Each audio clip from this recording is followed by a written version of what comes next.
হাই friends পুনৰ এটা job update ভিডিঅ'লৈ আপোনালোক সকলোকে স্বাগতম জনাইছো পুনৰ কেইটামান নতুন প্ৰাইভেট জবৰ আপডেট লৈ আহিছো গতিকে ভিডিঅ'টো কোনো স্কিপ নকৰাকৈ শেষলৈকে চাই থাকিব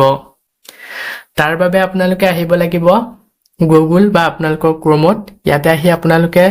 টাইপ কৰিব লাগিব assam job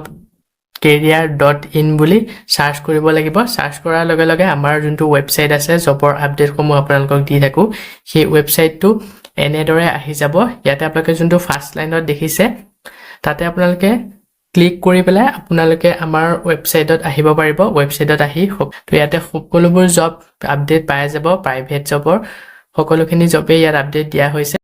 আজি আপোনালোকৰ কাৰণে লৈ আহিছো হায়াত hospital recruitment private job in Assam 2026 new private job তো হায়াত হস্পিটেলৰ ফালৰ পৰা পোষ্ট মুকলি কৰা হৈছে যি সকলে এটা ভাল প্ৰাইভেট জব বিচাৰি আছে আপোনালোকে যদি এতিয়া প্ৰাইভেট জব পোৱা নাই আজি ভিডিঅ'টোত যিকেইটা পোষ্ট মুকলি কৰিছে এই পোষ্ট কেইটাৰ কাৰণে যদি ইন্টাৰেষ্টেড হয় আবেদন কৰি ল'ব পাৰিব শেষৰটো একেবাৰে মিছ নকৰিব আজি এক নম্বৰ পোষ্টটো মুকলি কৰা হৈছে হায়াত হস্পিটেল হায়াত সুপাৰ স্পেশালিটি হস্পিটেল গুৱাহাটী তো গুৱাহাটীত যিখন হায়াত সুপাৰ স্পেশালিটি হস্পিটেল আছে সেই হস্পিটেলৰ ফালৰ পৰা পোষ্ট মুকলি কৰা হৈছে এটা পোষ্টটো মুকলি কৰিছে এক্সিকিউটিভ এসিস্ট্যান্টৰ বিভাগত ফিমেল ক্যান্ডিডেট সকলে যদি এই পোষ্টৰ কাৰণে আবেদন কৰে প্ৰিফাৰ্ড পাই যাব আৰু এই পোষ্টৰ কাৰণে শিক্ষাগত অৰ্হতা গ্ৰেজুৱেট বিচাৰিছে এনি ডিসিপ্লিন আৰ্টছ হওক কমাৰ্চ হওক বা সায়েন্স হওক সকলোৱে আবেদন কৰিব পাৰিব খালি গ্ৰেজুৱেট হ'ব লাগিব মিনিমাম 2 বছৰ এক্সপেৰিয়েন্স বিচৰা হৈছে ৰেলেভেন্ট ৰুলৰ ওপৰত ইয়াৰ লগতে strong communication and organisational skill বিচৰা হৈছে প্ৰফিচিয়েন্ট ইন এমএছ অফিচ এণ্ড প্ৰফেশনেল কৰেছপন্ডেন্সেন্স এইখিনি আপোনালোকৰ এলিজিবিলিটি বিচাৰিছে মানে শিক্ষাগত অৰ্হতা লগতে কম্পিউটাৰ এমএছ অফিচ তো ভালদৰে জনা হ'ব লাগিব ইয়াৰ লগতে ৱৰ্কিং নলেজ বিচাৰিছে IT software system and basic troubleshooting ability to multitask priorities and work under deadline তো এইখিনি আপোনালোকৰ এলিজিবিলিটি বিচৰা হৈছে যি সকল এলিজিবল হয় তেওঁলোকে ইয়াতে যোনটো মেইল দিয়া হৈছে তাতে আপোনালোকৰ আপডেটেড বায়োডাটাখন সেন্ড কৰি পোষ্টৰ কাৰণে আবেদন কৰি ল'ব পাৰিব লাষ্ট ডেট দিয়া হৈছে 1 মে লৈকে পোষ্টটো যদি শৰ্টলিষ্টেড হয় আপোনালোকক ইন্টাৰভিউৰ কাৰণে যোগাযোগ কৰা হ'ব ইয়াৰ পিছতে নেক্সট 2 নম্বৰ পোষ্টটো মুকলি কৰা হৈছে চম্পক বাজাজ বঙাইগাঁও ফালৰ পৰা পোষ্ট মুকলি কৰিছে তো বঙাইগাঁৱত থকা চম্পক বাজাজৰ ফালৰ পৰা পোষ্ট মুকলি কৰিছে প্ৰথমৰ পোষ্টটো মুকলি কৰা হৈছে শ্বৰুম সেলছ এক্সিকিউটিভ বিভাগত আৰু সেকেন্ড পোষ্টটো মুকলি কৰিছে বেক অফিচ এক্সিকিউটিভ বিভাগত ইয়াতে প্ৰথমৰ যোনটো শ্বৰুম সেলছ এক্সিকিউটিভ বিভাগত পোষ্ট মুকলি কৰিছে এই পোষ্টটো টোটাল 3টা পোষ্ট মুকলি কৰিছে আৰু ইয়াৰ কাৰণে অনলি মেল ক্যান্ডিডেট বিচৰা হৈছে মানে পুৰুষসকলহে এই পোষ্টৰ কাৰণে আবেদন কৰিব পাৰিব তো ফিমেল সকলে আবেদন নকৰিব অনলি পুৰুষ ক্যান্ডিডেট সকলে যদি ইন্টাৰেষ্টেড হয় আবেদন কৰি ল'ব সেকেন্ড যোনটো বেক অফিচ এক্সিকিউটিভ পোষ্ট এই পোষ্টৰ কাৰণে ফিমেল ক্যান্ডিডেট বিচৰা হৈছে আৰু এই বিভাগত মাত্ৰ এটা পোষ্ট মুকলি কৰিছে তো যিসকল আগ্ৰহী হয় তেওঁলোকে ইয়াতে যোনটো মেইল দিয়া হৈছে তাতে আপোনালোকৰ আপডেটেড বায়োডাটাখন সেন্ড কৰি পোষ্টৰ কাৰণে আবেদন কৰি ল'ব পাৰিব যেতিয়া আপোনালোকে মেইলত বায়োডাটাখন সেন্ড কৰিব সাবজেক্ট লাইনত মেনশন কৰি দিব কোনটো পোষ্টৰ কাৰণে আবেদন কৰিছে লাষ্ট ডেট দিয়া হৈছে 30 এপ্ৰিললৈকে পোষ্টটো যদি শৰ্টলিষ্টেড হয় আপোনালোকক ইন্টাৰভিউৰ কাৰণে যোগাযোগ কৰা হ'ব ইয়াৰ পিছতে নেক্সট 3 নম্বৰ পোষ্টটো মুকলি কৰা হৈছে মিডল্যান্ড মাইক্ৰফাইনেন্সৰ ফালৰ পৰা পোষ্ট মুকলি কৰিছে ব্ৰাঞ্চ অপাৰেচন এণ্ড ক্ৰেডিট অফিচাৰৰ বিভাগত পোষ্ট মুকলি কৰা হৈছে সব লোকেশন হৈছে ঢেকিয়াজুলি আৰু বঙাইগাঁও লোকেশনত এই পোষ্ট দুটা মুকলি কৰিছে ফেচাৰ কেন অলসো এপ্লাই তো এই পোষ্ট দুইটাৰ কাৰণে ফেচাৰ সকলে আবেদন কৰিব পাৰিব যি সকলৰ একো এক্সপেৰিয়েন্স নাই ফেচাৰ ক্যান্ডিডেট তো তেওঁলোকেও আবেদন কৰিব পাৰিব স্যালাৰি স্টাৰ্টিংত আপোনালোকক 13000 টকা প্ৰতি মাহে দৰমহা দিয়া হ'ব প্লাস ইনসেন্টিভ পাই যাব আৰু পিছলৈ আপোনালোকৰ স্যালাৰিটো ইনক্ৰিজমেন্ট কৰা হ'ব কি ৰেসপন্সিবিলিটিজ সমূহ ইয়াতে বিচৰা হৈছে কেনেকুৱা ধৰণৰ কি ৰেসপন্সিবিলিটিজ লাগিব ইয়াতে মেনশন কৰি দিছে আপোনালোকে গুটেখিনি বা ভালদৰে পঢ়ি চাই ল'ব তো এলিজিবল যদি হয় আবেদন কৰি ল'ব পাৰিব ৰিক্ৰুটমেন্টৰ কাৰণে বেসিক সিস্টেম কম্পিউটাৰ নলেজ থাকিব লাগিব বেসিক যিখিনি কম্পিউটাৰ সিস্টেমৰ ওপৰত নলেজ তো গুটেখিনি আপোনালোকে ভালদৰে জানিব লাগিব ষ্ট্ৰং এনালিটিক্যাল এণ্ড ডিসিজন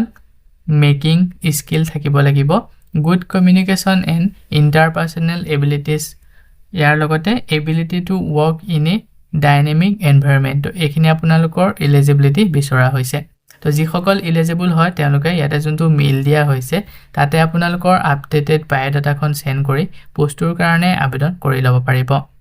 লাষ্টত দিয়া হৈছে 30 এপ্ৰিললৈকে পোষ্টটো যদি শৰ্টলিষ্টেড হয় আপোনালোকক ইন্টাৰভিউৰ কাৰণে যোগাযোগ কৰা হ'ব সো বন্ধু বান্ধৱীসকল এইখিনিতে আপোনালোকৰ কাৰণে এটা সৰু ৰিকুৱেষ্ট যদি আপুনি আমাৰ চেনেলত নতুনকৈ আহিছে চেনেলটো সাবস্ক্ৰাইব কৰি ৰাখিবলৈ একেবাৰে নাপাহৰিব আৰু ভিডিওটো যদি চাই ভাল পায় ভিডিওটো লাইক শেয়াৰ কৰি দিব মই আপোনালোকৰ কাৰণে যিসমূহ পোষ্ট লৈ আহোঁ এই পোষ্টসমূহ আবেদন কৰাৰ বাবদ আপোনালোকক যদি এপ্লিকেশ্যন ফিজ বা ইন্টাৰভিউ নামত ধন দাবী কৰা হয় 1 টকাও পে নকৰিব ইয়াৰ পিছতে নেক্সট 4 নম্বৰ পোষ্টটো মুকলি কৰা হৈছে সান ভেলি হস্পিটেলৰ ফালৰ পৰা পোষ্ট মুকলি কৰিছে আৰু এই পোষ্ট কেইটাৰ কাৰণে ৱাক ইন ইন্টাৰভিউ লোৱা হ'ব আপোনালোকে ৱাক ইন ইন্টাৰভিউ দিব লাগিব প্ৰথমৰ পোষ্টটো মুকলি কৰিছে মাল্টিপাৰপাছ ৱৰ্কাৰ বিভাগত 4th গ্ৰেড পোষ্ট মুকলি কৰা হৈছে তো যিসকলে সান ভেলি হস্পিটেলত জব কৰিব বিচাৰে তো প্ৰথমৰ পোষ্টটো 4th গ্ৰেডৰ পোষ্ট হয় তো যিসকল আগ্ৰহী হয় আবেদন কৰি ল'ব পাৰিব ইয়াতে মেল ক্যান্ডিডেট বিচৰা হৈছে এই পোষ্টটোৰ কাৰণে এডুকেশ্যন নো বাৰ কোনো ধৰণৰ এডুকেশ্যন ইয়াতে মেনশন কৰা হোৱা নাই সকলোৱে আবেদন কৰিব পাৰিব 8 পাছৰ পৰা সীমান পঢ়া আছে সকলোৱে আবেদন কৰিব পাৰিব শিক্ষাগত অৰ্হতা একো মেনশন কৰা নাই এজ লিমিটটো মেনশন কৰা হৈছে 20 ৰ পৰা 40 বছৰলৈকে যিসকল ক্যান্ডিডেট তেওঁলোকে প্ৰথম পোষ্টটোৰ কাৰণে আবেদন কৰি ল'ব পাৰিব সেকেন্ড পোষ্ট মুকলি কৰা হৈছে কেচিয়াৰৰ বিভাগত আৰু ইয়াৰ কাৰণে অনলি মেল ক্যান্ডিডেট বিচৰা হৈছে আৰু ইয়াৰ কাৰণে শিক্ষাগত অৰ্হতা হায়াৰ সেকেন্ডাৰী পাছ বিচাৰিছে মিনিমাম 1 বছৰ এক্সপেৰিয়েন্স বিচৰা হৈছে কেছ হ্যান্ডলিংৰ ওপৰত যেহেতু কেচিয়াৰৰ বিভাগত পোষ্টটো মুকলি কৰিছে সেইভাবে আপোনালোকৰ হায়াৰ সেকেন্ডাৰী পাছ বিচাৰিছে আৰু মিনিমাম 1 বছৰ এক্সপেৰিয়েন্স থাকিব লাগিব কেছ হ্যান্ডলিংৰ ওপৰত মানে কেছ মিলোৱাৰ ওপৰত 1 বছৰ এক্সপেৰিয়েন্স থাকিব লাগিব দুইটা পোষ্টৰ কাৰণে ৱাক ইন ইন্টাৰভিউ লোৱা হ'ব ইন্টাৰভিউ ইনফৰমেশন সমূহ দিয়া হৈছে 30 তাৰিখে ইয়াৰ কাৰণে ৱাক ইন ইন্টাৰভিউ ল'ব 30 এপ্ৰিলত টাইমিংটো দিয়া হৈছে দিনৰ 11 বজাৰ পৰা আবেলি 1 বজালৈকে ৱাক ইন ইন্টাৰভিউ লোৱা হ'ব এড্ৰেছটো ইয়াতে মেনশন কৰিছে তো যিসকল আগ্ৰহী হয় আপোনালোকে ডেটৰ মতে এড্ৰেছত গৈ টাইমৰ মতে যাব টাইমতকে 11 বজা আগতে আপোনালোকে তাত উপস্থিত হ'ব তো ইন্টাৰভিউটো এটেন্ড কৰি ল'ব ইন্টাৰভিউ যদি ভালদৰে দি পাছ কৰিব পাৰে যোনটো পোষ্টৰ কাৰণে আপোনালোকে আবেদন কৰিছিলে সেই পোষ্টটো কৰি থাকিব পাৰিব আবেদন কৰিবৰ কাৰণে ইছু প্ৰাৰ্থীসকলে ইয়াতে যোনটো কন্টাক্ট নম্বৰ দিয়া হৈছে 6003879290 এই নম্বৰটোত যোগাযোগ কৰি আবেদন কৰি ল'ব পাৰিব লগতে এই পোষ্ট কেইটাৰ বিষয়ে যদি ইয়াতকৈ অধিক আৰু কিবা জানিব বিচাৰে সকলোখিনি ভালদৰে জানি ল'ব পাৰিব লাষ্টত মেনশন কৰা হোৱা নাই যিসকল আগ্ৰহী হয় অতি সোনকালে আবেদন কৰি ল'ব ইয়াৰ পিছতে নেক্সট 5 নম্বৰ পোষ্টটো মুকলি কৰা হৈছে ব্ৰহ্মপুত্ৰ অটোমোবাইল গড়চুক গুৱাহাটী পোষ্টটো মুকলি কৰা হৈছে গুৱাহাটী গড়চুকত থকা ব্ৰহ্মপুত্ৰ অটোমোবাইলছৰ ফালৰ পৰা ইয়াতে প্ৰথমৰ পোষ্ট মুকলি কৰিছে সেলস এক্সিকিউটিভ বিভাগত লাইট কমাৰ্শিয়েল ভেহিকুলৰ কাৰণে পোষ্টটো মুকলি কৰা হৈছে মিনিমাম 2 বছৰ এক্সপেৰিয়েন্স বিচৰা হৈছে যিসকল আগ্ৰহী হয় তেওঁলোকে ইয়াতে যোনটো মেইল দিয়া হৈছে তাতে আপোনালোকৰ আপডেটেড বায়োডাটাখন সেন্ড কৰি পোষ্টটোৰ কাৰণে আবেদন কৰি ল'ব পাৰিব আৰু দুটাকৈ কন্টাক্ট নম্বৰ দিয়া হৈছে 7002054696 আনটো হৈছে 9435109555 এই নম্বৰ দুইটাত যোগাযোগ কৰি পোষ্টৰ বিষয়ে যদি ইয়াতকৈ অধিক আৰু কিবা জানিব বিচাৰে বা আপোনালোকৰ যদি কিবা সুধিব লগা আছে সকলোখিনি ভালদৰে জানি ল'ব পাৰিব লাষ্ট ডেট দিয়া হৈছে 30 এপ্ৰিললৈকে পোষ্টটো যদি শৰ্টলিষ্টেড হয় আপোনালোকক ইন্টাৰভিউৰ কাৰণে যোগাযোগ কৰা হ'ব ইয়াৰ পিছতে নেক্সট 6 নম্বৰ পোষ্টটো মুকলি কৰা হৈছে Brahmaputra automobile body manufacturing unit Garchuk তো এই পোষ্টটো ব্ৰহ্মপুত্ৰ অটোমোবাইলৰ ফালৰ পৰা মুকলি কৰিছে কিন্তু ইয়াতে আপোনালোকৰ বডি মেনুফেকচাৰিং ইউনিটত মুকলি কৰা হৈছে গড়চুকত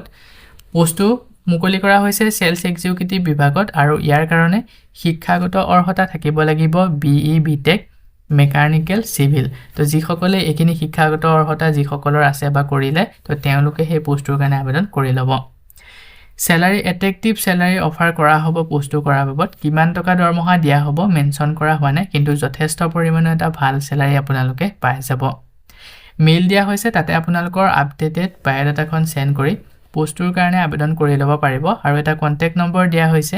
7099037815 এই নম্বৰটোত যোগাযোগ কৰি পোষ্টটোৰ বিষয়ে যদি ইয়াতকৈ আৰু কিবা জানিব বিচাৰে সকলোখিনি ভালদৰে জানি ল'ব পাৰিব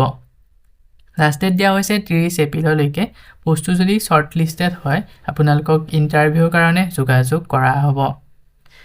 ইয়াৰ পিছতে নেক্সট 7 নম্বৰ পোষ্টটো মুকলি কৰা হৈছে প্ৰাইভেট কোম্পানী ফালৰ পৰা সেলস টেলিকলাৰ বিভাগত পোষ্টটো মুকলি কৰিছে আৰু ইয়াৰ কাৰণে ফিমেল ক্যান্ডিডেট বিচৰা হৈছে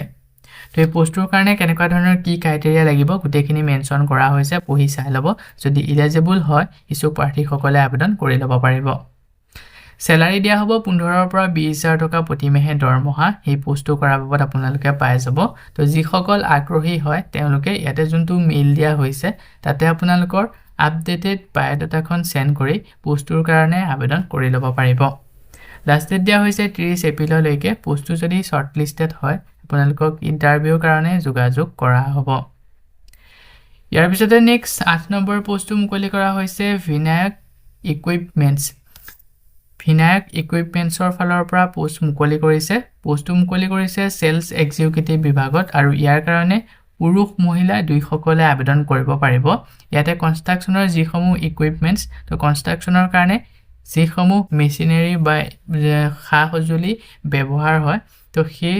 সঁজুলি বিক্ৰীৰ বাবে সেলস এক্সিকিউটিভ বিভাগত পোষ্টটো মুকলি কৰা হৈছে কোৱালিফিকেশন বিচৰা হৈছে ডিপ্লোমা গ্ৰেজুৱেট এনি ষ্ট্ৰীম তো গ্ৰেজুৱেট বা ডিপ্লোমা কৰা সকলে আবেদন কৰিব পাৰিব সায়েন্সৰ হওক বা আৰ্টছৰ হওক কমাৰ্চৰ হওক কোনো কথা নাই এনি ষ্ট্ৰীম সকলে আবেদন কৰি ল'ব পাৰিব এক্সপেৰিয়েন্স মিনিমাম 2 বছৰ এক্সপেৰিয়েন্স বিচৰা হৈছে মাৰ্কেটিং আৰু সেলছৰ ওপৰত জব লোকেশনটো হৈছে গুৱাহাটী নগাঁও আৰু যোৰহাট তো এই তিনটা লোকেশনত পোষ্টটো মুকলি কৰা হৈছে তো যিসকল আগ্ৰহী হয় তেওঁলোকে আবেদন কৰি ল'ব